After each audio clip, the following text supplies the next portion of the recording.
श्री कृष्ण बच्चों स्वागत है आप सभी का अंशिता नवोदय कोचिंग के यूट्यूब चैनल पर। बच्चों, अगर आपका सपना जवाहर नवोदय विद्यालय में चयन करवाने का है तो आज का यह वीडियो आपके लिए बहुत ही खास होने वाला है। क्योंकि बच्चों, इस वीडियो में हम लेकर आए हैं आपको ईवीएस यानी कि पर्यावरण के टॉप 50 सबसे महत्वपूर्ण प्रश्न, जो कि बच्चों 2027 के लिए ही नवीनता पैटर्न को ध्यान में रखकर तैयार किए गए हैं। जैसे कि आप सभी लोग जानते हैं कि ईवीएस इस साल जुड़ने वाला नया विषय है और अधिकांश बच्चों अभी भी इसकी सही तैयारी बिल्कुल भी नहीं कर पा रहे हैं। तो आप इस वीडियो को शुरू से अंत तक पूरा ध्यान से अगर देख लेते हैं तो मैं आपसे कहूंगी कि आपका ईवीएस का बहुत बड़ा हिस्सा एक पेपर का बहुत अच्छे से तैयारी आपकी हो जाएगी। बच्चों, काफी कुछ मैं आपको इस वीडियो के माध्यम से इतने अच्छे क्वेश्चन आपके सामने ला रही हूं कि आपको पेपर में इसमें से क्वेश्चन जरूर देखने को मिल जाएंगे। और हाँ बच्चों, मैं ये भी जरूर कहूंगी कि वीडियो को इसके बिल्कुल मत कीजिए, क्योंकि जैसे जैसे वीडियो आगे बढ़ता जाएगा क्वेश्चंस का लेवल भी बढ़ता जाएगा और कई ऐसे प्रश्न आपको देखने को मिलेंगे जो कि परीक्षा में आने की पूरी संभावना है। और मैं आपसे यही भी कहूंगी कि यदि आप हमारी पूरी टीम के साथ रहते हैं और आप चाहते हैं कि आपका सिलेक्शन हो जाए तो आप चैनल को अभी लाइक कर लीजिए, सब्सक्राइब कर लीजिए, बेल आइकन को दबा लीजिए, वीडियो को पूरा देखिए। और जो भी बच्चे आपके दोस्त फ्रेंड्स वगैरह जो भी नवोदय की तैयारी कर रहे हैं उनके साथ वीडियो को शेयर जरूर कीजिए। चलिए, आपने लाइक कर दिया होगा। अब बिना समय बर्बाद किए हम पर्यावरण के टॉप 50 प्रश्न जो कि सबसे महत्वपूर्ण है प्रारंभ करते हैं। देखते हैं क्वेश्चन नंबर फर्स्ट। पृथ्वी को नीला ग्रह क्यों कहा जाता है? नीला ग्रह, नीला मतलब जल, पानी है ना। तो पृथ्वी पर बच्चों पानी का अधिक है, जल अधिक होने के कारण है पृथ्वी को नीला ग्रह कहा जाता है। सेकंड क्वेश्चन देखते हैं। निम्नलिखित में से कौन सा मीठे जल का स्रोत है? मीठा जल बच्चों मतलब होता है बच्चों जो जल हम पीते हैं वो पानी कहलाता है मीठा जल। और स्रोत मीन्स होता है कहाँ से प्राप्त होता है, तो वो होता है हमें नदियों से प्राप्त। तो इसका सही आंसर हो जाएगा बच्चों नदियों। वर्षा का जल सबसे पहले कहाँ एकत्रित होता है? एकत्रित होना यानी इकट्ठा होना, तो वो होता है वर्षा जब होती है तो नदियों में पानी आता है, तालाबों में आता है और झीलों में। यहाँ पे वर्षा का जल एकत्रित हो जाता है। कई लोग तो अपने घर में भी वर्षा का जल एकत्रित करते हैं। बादलों का निर्माण किससे होता है? तो बादलों का निर्माण बच्चों जल वाष्प से होता है। संघनीकरण की प्रक्रिया के द्वारा बादल बनते हैं जल वाष्प से। पौधों को हरा रंग किसके कारण दिखाई देता है? तो पौधे जो हरे होते हैं ना वो क्लोरोफिल के कारण होते हैं बच्चों। तो पौधों का हरा रंग क्लोरोफिल के कारण ही दिखाई देता है। निम्नलिखित में से कौन सा पौधा रेगिस्तान में उगता है? रेगिस्तान मतलब जहाँ पे पानी की कमी होती है, रेत ही रेत होती है, वो होते हैं रेगिस्तान। तो रेगिस्तान में बच्चों कैक्टस का पौधा होता है क्योंकि इसके पानी की मात्रा बहुत ही कम चाहिए होती है। पौधों को भोजन बनाने के लिए किस ऊर्जा की आवश्यकता होती है? तो बच्चों पौधों को भोजन बनाने के लिए सूर्य ऊर्जा की आवश्यकता होती है। यहाँ तक कि मनुष्य को भी सूर्य की रोशनी यानी सूर्य से ऊर्जा प्राप्त होती है। हमें भी अगर सूर्य की रोशनी पर्याप्त मात्रा में ना मिले तो हमें विटामिन डी की हमारे शरीर में कमी हो जाती है। और पौधे तो अपना भोजन ही सूर्य की रोशनी में बनाते हैं। अगर पौधों को सूर्य की रोशनी नहीं मिलती है तो पौधे खराब होने लगते हैं। पौधों को मिट्टी से मुख्य रूप से क्या प्राप्त होता है? मिट्टी से। तो आपने देखा होगा आप गमलों में भी जब पानी डालते हैं तो मिट्टी में डालते हैं ना, तो पौधों को मिट्टी से क्या मिलेगा? जल एवं खनिज, दोनों ही चीज मिलती हैं।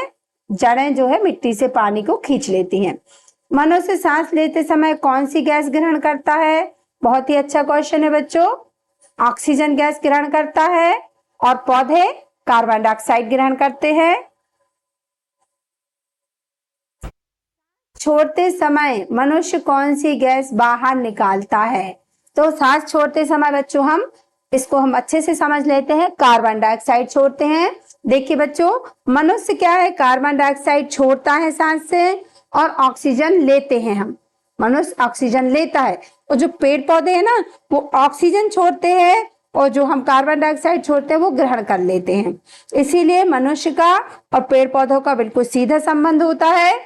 जितने ज्यादा पेड़ पौधे होंगे मनुष्य उतना सुरक्षित रहेगा, स्वस्थ रहेगा। ठीक है ना, क्योंकि हम जो छोड़ते हैं वो ले लेते हैं और वो जो छोड़ते हैं हम ले लेते हैं। निम्नलिखित में से कौन सा जलचर जीव है? जलचर मतलब जल में रहने वाला, पानी में रहने वाला, वो है व्हेल। बच्चों, जीव 4 प्रकार के होते हैं, जलचर, थलचर, उभयचर और नभचर। जलचर मीन्स होते हैं जैसे मछली, व्हेल मछली या अन्य कोई भी मछली जो पानी बस में ही रह सकती है, पानी से बाहर निकालेंगे तो मर जाएगी। फिर दूसरे होते हैं उभयचर, जो कि कुछ समय पानी में भी रह सकते हैं और थल पे तो रहते ही हैं, जैसे मेढक, मगरमच्छ, सांप, ये। और इसके बाद आते हैं उभयचर। उभयचर मतलब दोनों में रहते हैं, जैसे कि मगरमच्छ और मेढक, ये उभयचर है बच्चों। थलचर मतलब होता है मनुष्य, जो पानी में नहीं रह सकते हैं। अपन थोड़ी देर अगर पानी में रह लेंगे 2-3-4 घंटे तो हमारा शरीर फूलने लगता है, तो हम लोग कैसे हैं, थलचर हैं। उभयचर वो होते हैं जो दोनों में रह सकते हैं, पानी में भी और थल पर भी। और नभचर मतलब पक्षी कहलाते हैं, जो नभ में उड़ सकते हैं, वो होते हैं नभचर। चलिए आगे बढ़ते हैं। निम्नलिखित में से कौन सा स्थलीय जीव है? स्थलीय मतलब स्थल पर, धरती पर रहने वाला, वो है हाथी। ध्रुवीय क्षेत्र में रहने वाले जीवों के शरीर पर मोटी चर्बी क्यों होती है?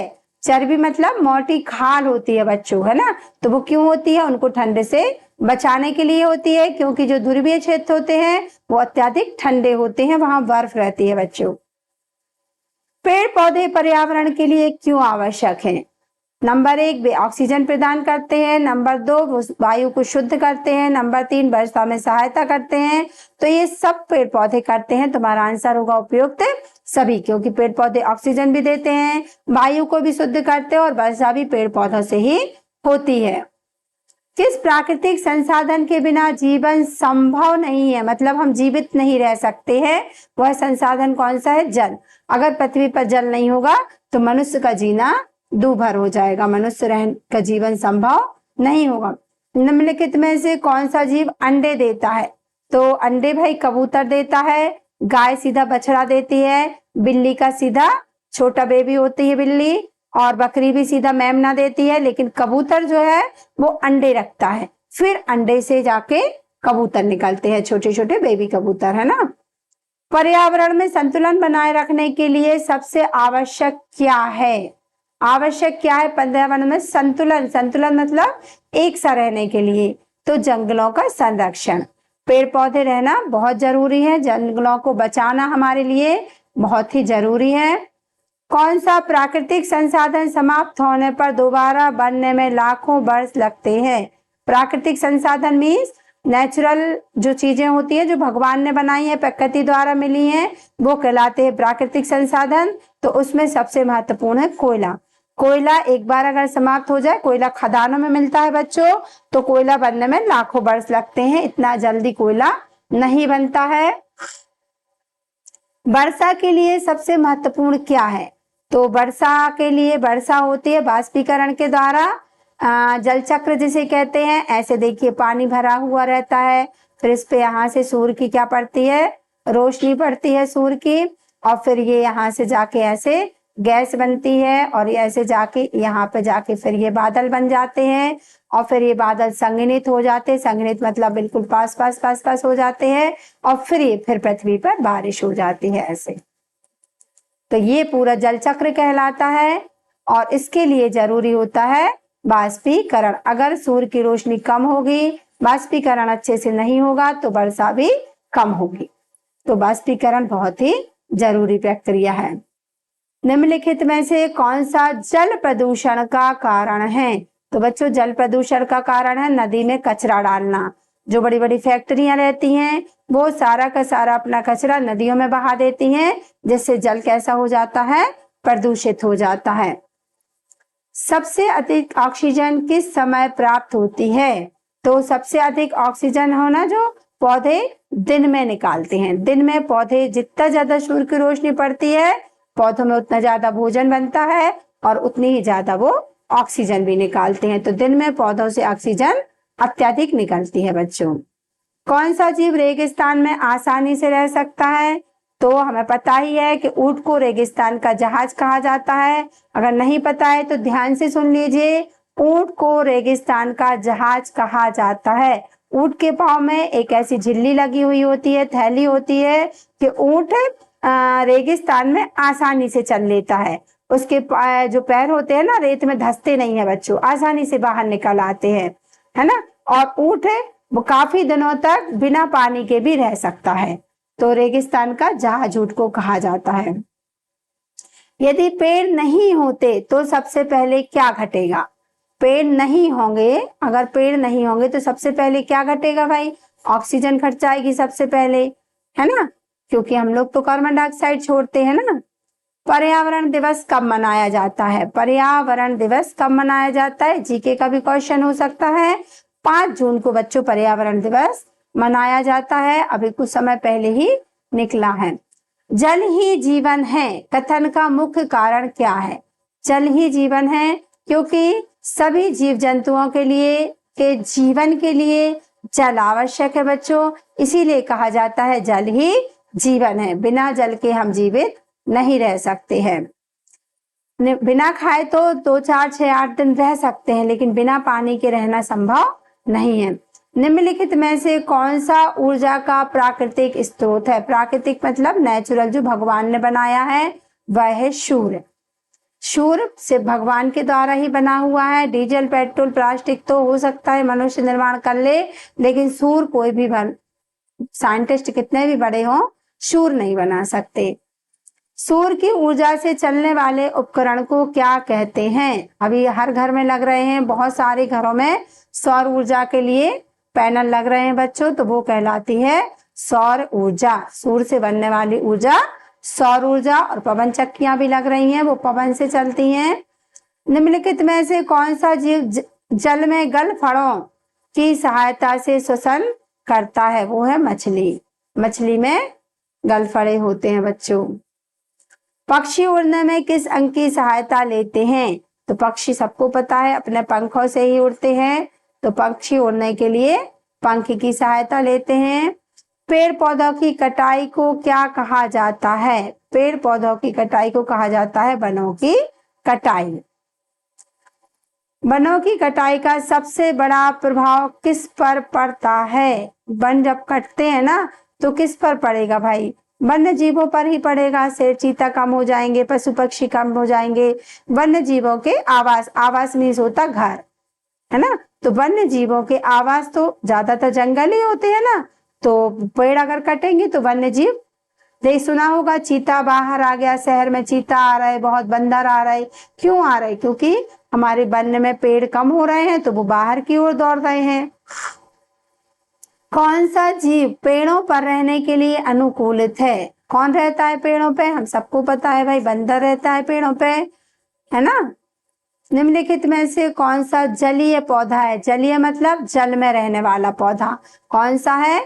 कमल। कमल भाई पानी में ही खिलता है, कमल का फूल जलीय पौधा है कमल। सिंघाड़ा, है ना, ये कुछ उदाहरण है जो जलीय पौधे हैं।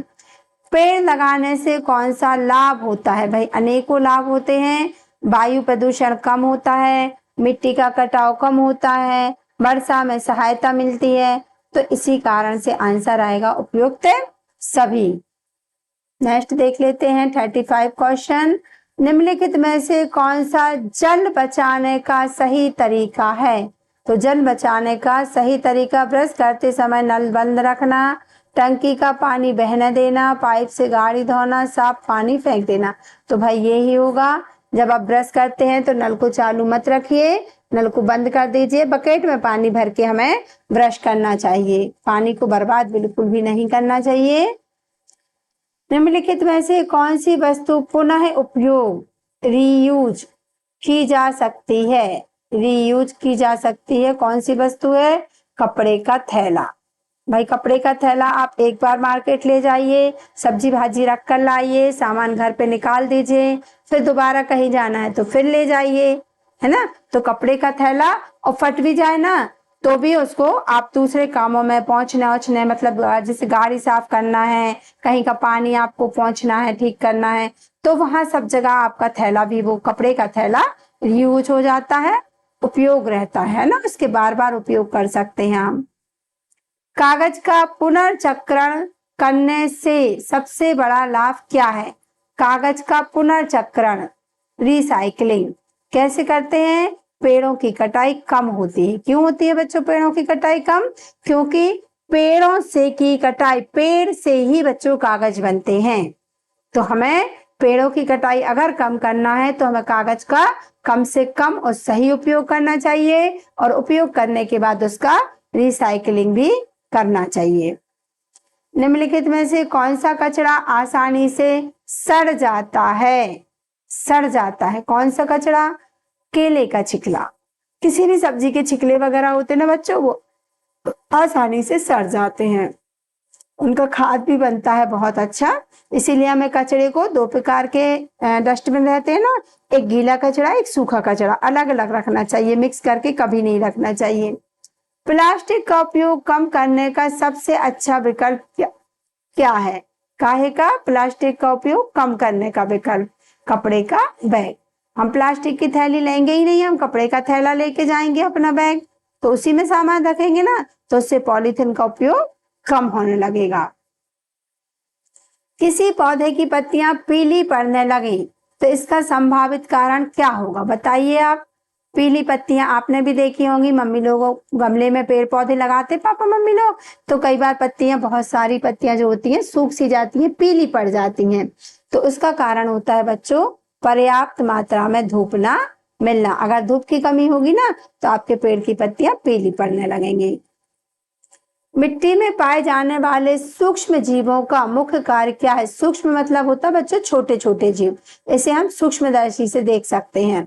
इसका मुख्य कारण होता है, कार्य क्या होता है? मिट्टी को उपजाऊ बनाना। उपजाऊ मतलब जानते हैं? उपजाऊ मतलब होता अधिक पैदावार देना, है ना। अधिक से अधिक फसल जब प्राप्त होती है तो वो भूमि कहलाती है उपजाऊ भूमि, और जहाँ फसल पैदा नहीं होती या बहुत कम होती है, जितनी चाहिए उतनी नहीं होती, वो कहलाती है अनुपजाऊ भूमि। उपजाऊ नहीं होती है ऐसी भूमि, है ना, और जिसपे खूब फसल हो रही है, लहलहा रही है, तो वो कहलाती उपजाऊ। भोजन श्रृंखला यानी कि फूड चेन में पौधों को क्या कहा जाता है? पौधों को कहा जाता है उत्पादक, क्योंकि पौधों से उत्पादन होता है। गेहूं, चावल, ज्वार, बाजरा, दालें, सब कुछ काय से उत्पाद होती है? पौधों से। तो पौधों को क्या कहा जाता है? उत्पादक। और मनुष्य को कहा जाता है उपभोक्ता। हम उसका उपभोग करते हैं, यूज करते हैं, तो हम लोग कौन से होते हैं? उपभोक्ता होते हैं। निम्नलिखित में से कौन सा अपघटक है? तो भाई कवक जो है उसको अपघटक कहते हैं, फंगस। आप ब्रेड रख दीजिए उसके ऊपर, एक ही दिन में, दूसरे दिन तो बिल्कुल नीली पीली हरे कलर की फफूंद लग जाएगी, फंगस लग जाएगी, उसी को कहते हैं अपघटक कवक। यदि सब अपघटक समाप्त हो जाएं तो क्या होगा? अपघटक अगर ना बचे, चीजें ना सड़ें तो क्या होगा? मृत पौधे और जीव सड़ेंगे नहीं, है ना। अगर अपघटक मतलब छोटे छोटे कीड़े हो जाते, एक टाइप के फफूंद लग जाती है, अगर वो ना हो ना तो जो पेड़ पौधे मर जाते हैं और जो जीव बढ़ जाते हैं वो सड़ेंगे नहीं, सड़ेंगे गलेंगे नहीं, वहीं पड़े रहेंगे, है ना। तो उससे बदबू फैलेगी और बहुत सारी बीमारियां भी होंगी। पौधों में जल का परिवहन मुख्य रूप से किस भाग द्वारा होता है? परिवहन मतलब होता आना जाना, है ना। और पौधों में तो कैसे होता है? तने से। तनों में छोटी छोटी, जैसे अपने देखी होंगे ना, जैसे अपनी नसें होती है ना, ऐसी पौधों में भी होती हैं। तो वो नीचे से मिट्टी से जल को खींचता है, और तने पृथ्वी के ऊपरी भाग पे होता है ना, नीचे होती है जड़ें, जड़ों के बाद जो मजबूत हिस्सा होता है वो तना, और तना पूरे वृक्ष को क्या करता है? पानी को नीचे से खींचकर पहुंचाता है ऊपर तक, हर एक पत्ती तक और फल तक भी। निम्नलिखित में से कौन सा जीव दिन में अधिक सक्रिय रहता है? कौन सा जीव दिन में अधिक सक्रिय रहता है, सक्रिय रहता है ना, सजग रहता है, तो वो है भैया गौरैया। उल्लू रात में सजग रहता है, सक्रिय रहता है ना, और चमगादड़ भी रात में, लेकिन गौरैया जो है एक पक्षी होती है, वो दिन में बहुत ही सक्रिय रहती है, बहुत काम करती है, बहुत ही सजग रहती है वो। क्वेश्चन नंबर 47, यदि किसी क्षेत्र में अधिक पेड़ लगाए जाएं तो कौन सा परिवर्तन देखने को मिल सकता है? अधिक पेड़ लगाने की वजह से कौन सा परिवर्तन होगा? वायु की गुणवत्ता सुधरेगी। हाँ भाई, जब पेड़ अधिक होंगे तो हवा वायु भी अधिक पैदा होगी, होगी कि नहीं होगी? तापमान में कमी, बिल्कुल। अगर हवा बहुत अधिक है तो गर्मी भी हमें कम लगेगी। अगर हमारे पास वायु नहीं होती ना तो हम पंखा चलाते, एसी चलाते, लेकिन हवा तो बनाते हैं ना। क्यों बनाते हैं? तापमान को कम करने के लिए। पक्षियों की संख्या बढ़ना, पेड़ अधिक होंगे तो पक्षी भी भाई अधिक ही रहेंगे ना, बहुत अधिक बढ़िया पक्षी रहेंगे, तो ये सारे का सारा हो जाएगा अधिक पेड़ अधिक है तो।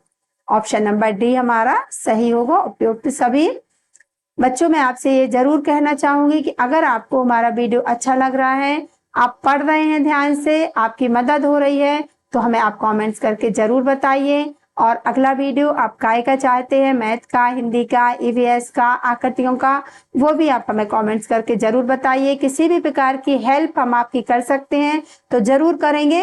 आप बिल्कुल हमें कमेंट्स करके ये चीजें जरूर बताइए कि आप हमसे क्या चाहते हैं, है ना। और आप कहाँ से वीडियो देख रहे हैं, कितना पसंद आ रहा है, चैनल को लाइक सब्सक्राइब जरूर कर लीजिए बच्चों, और कमेंट्स करके हमें सब कुछ आप बता सकते हैं। और अगर आपको हमारा ऐप डाउनलोड करना है या हमारा बैच ज्वाइन करना है तो हमारे न्यू बैच प्रारंभ चल रहे हैं बच्चों। उसके लिए आपको स्क्रीन पर नंबर भी दिखाई दे रहे हैं और कोड भी आपको दिखाई दे रहा है, इससे भी आप सर्च कर सकते हैं। तो जल्दी कीजिए, पेपर के लिए बहुत ही कम टाइम बचा है। अगर आप अपनी तैयारी को चार चांद लगाना चाहते हैं तो हमसे जरूर जुड़िए, हमारी टीम से आप। देखते हैं क्वेश्चन नंबर 48, प्राकृतिक संसाधनों का विवेकपूर्ण उपयोग क्यों करना चाहिए? क्यों करना चाहिए भाई? क्योंकि वो सीमित हैं, अनलिमिटेड प्राकृतिक संसाधन नहीं है, तो हमें उनका जो उपयोग है वो बहुत ही सतर्कता से और विवेकपूर्ण तरीके से करना चाहिए, वो सीमित है क्योंकि। क्वेश्चन नंबर 49, पर्यावरण संरक्षण में बच्चों की सबसे महत्वपूर्ण भूमिका क्या होती है? पर्यावरण संरक्षण मतलब पर्यावरण को बचाना बच्चों, और इसमें आपकी यानी कि बच्चों की भूमिका पूछी गई है। क्या होती है? पेड़ लगाना और उनकी देखभाल करना। मैं तो कहूंगी आप कहाँ कोई भी अच्छा काम हो रहा है, आपका बर्थडे है, तो जरूर 1 या 2 पेड़ लगाइए, उनको डेली पानी दीजिए और उनकी देखभाल कीजिए बच्चों। क्योंकि पर्यावरण को संरक्षण करना यानी अपने भविष्य को संरक्षण करना है ना। अगर आप अपना भविष्य सुरक्षित चाहते हैं और चाहते हैं कि अत्यधिक गर्मी ना हो, है ना, और हम लोग बिल्कुल स्वस्थ रहें, सुंदर रहें, निरोगी रहें, तो खूब पेड़ लगाइए बच्चों और उनकी देखभाल कीजिए। चलिए देखते हैं क्वेश्चन नंबर 50, स्वच्छ पर्यावरण का सबसे बड़ा लाभ क्या है? स्वच्छ मतलब कि साफ सुथरा, स्वच्छ है, जैसे आप रोज नहाते हैं ना तो आप स्वच्छ हो जाते हैं। इसका सबसे बड़ा लाभ क्या है कि हम कैसे रहेंगे? पर्यावरण स्वच्छ है तो हम स्वस्थ रहेंगे, स्वस्थ जीवन। और हमारे आसपास अगर पानी भरा होगा, मच्छर मक्खी होंगे, विभिन्न प्रकार के कीड़े मकोड़े होंगे, तो हमारा जीवन भी कैसा होगा? हम अस्वस्थ होंगे बच्चों। हम गंदा पानी पिएंगे तो हमें हैजा हो जाएगा, मच्छर काटेंगे तो मलेरिया हो जाएगा। तो स्वच्छ पर्यावरण ही स्वस्थ जीवन की निशानी होता है। हमें अपने आसपास, अपने वातावरण को, अपने पर्यावरण को एकदम स्वच्छ रखना चाहिए। आपको वीडियो पसंद आया हो तो आप हमें कमेंट्स करके जरूर बताइए बच्चों। चैनल को लाइक सब्सक्राइब कर लीजिए, शेयर कर दीजिए। मिलते हैं आने वाले वीडियो को, जो भी हम लेके आ रहे हैं आप जब बताएंगे तो हो सकता है हम उसी पे आपको वीडियो लेकर आए। चलिए ओके बच्चों, जय श्री कृष्णा।